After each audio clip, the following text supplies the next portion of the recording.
Welcome to Recapper. Let's discuss third episode of The Night Agent entitled The Zookeeper. In the third episode of The Night Agent, everyone is a suspect, and the audience is taken back to 1 year earlier, just after the metro bombing. It shows how Diane Farr recruited Peter for night action, which sheds light on why Peter trusts her so much. Even though Rose suspects her of being a mole like Hawkins, to test Farr's loyalty, Peter calls only her, and Rose and Peter hide in the woods to watch the cabin. If Farr is the leak, then the assassins can track her phone and find them. At first, it seems like Rose's concern was unnecessary. But Dale and Ellen eventually show up at the cabin to kill them. Fortunately, Rose and Peter anticipated this and escape before they get shot, even managing to get the license plate number of the killer's car.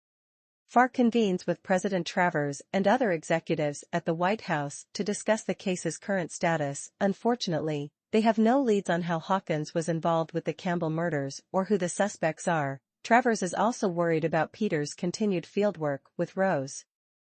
But Farr explains that her lack of knowledge about the Campbell's work makes it hard for her to act accordingly. Finally, Travers reveals the information to her. Meanwhile, on a college campus across town, we are introduced to Chelsea Arrington, Maddie Redfield's head of Secret Service detail. Ben contacts Chelsea to inform her about the status of one of her agents, who is being replaced by an ex-Secret Service member, Eric Monks, who previously served under the former president. At a college campus across town, we are introduced to Chelsea Arrington, the leader of Vice President Ashley Redfield's daughter Maddie's Secret Service detail. Ben contacts Chelsea about replacing one of her agents with Eric Monks, a former Secret Service agent who became addicted to painkillers after taking a bullet for a former president during an assassination attempt, although clean now and tested weekly for drugs. Chelsea is hesitant about having him on her team and potentially disrupting the operation she has been running for so long as a young black woman in the Secret Service. Monks appears willing to follow Chelsea's rules, but it could take him some time to adjust. Maddie trusts Chelsea, and it's a great opportunity for her to advance her career, which could be jeopardized if Monks makes any mistakes.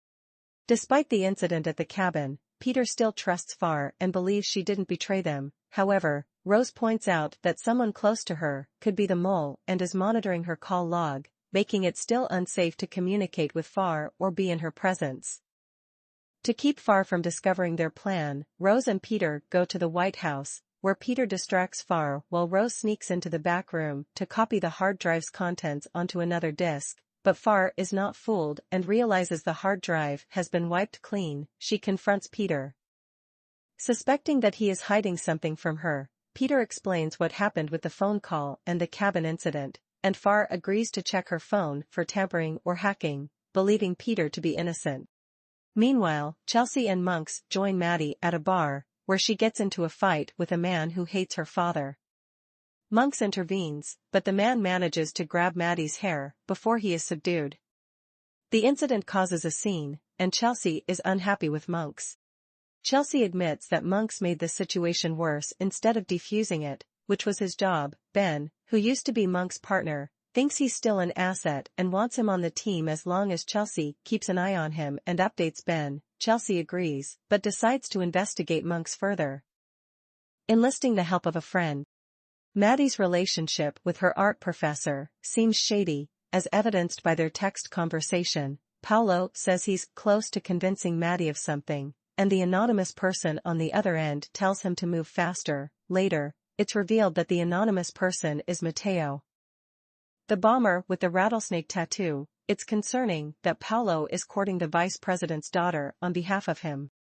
Rose sifts through the contents of the hard drive and comes across an old interview with Omar Zadar, the former leader of the People's Independence Freedom, a known extremist group. Zadar denies any involvement in the bombing. Rose also discovers blueprints from a cafe, and after adjusting the contrast on the computer screen, she notices a hidden address in the background. She writes down the address to investigate further, but her research is interrupted by Peter, who brings Farr with him, despite Rose's reluctance.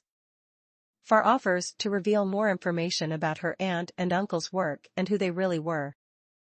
That was the recap of the third episode of The Night Agent. Thank you.